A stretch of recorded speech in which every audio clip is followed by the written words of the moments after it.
ভাই কালকে আমরা সবাই মিলে পিকনিকে যাচ্ছি। কি তোর বাড়ি সবাই পিকনিক আসবে?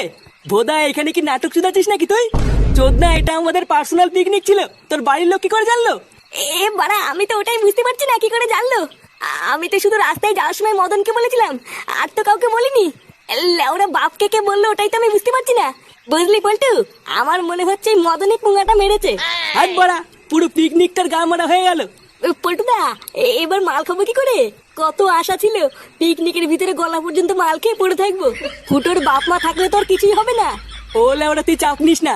পিকনিক এসে যে ভোদার বালি আসুক না কেন, মাল তো আমরা খাবোই। যা, তোরা বারে এক পেটি বাংলা কিনে নিয়ে আয় গিয়ে। তারপর কালকে পিকনিকে গিয়ে দেখছি জল কত দূর গড়ায়।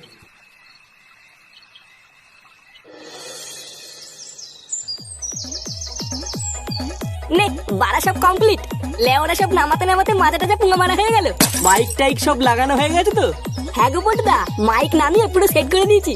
তোমার আর কোনো চিন্তা নেই, এখন শুধু মাল খাবো আর নাচবো।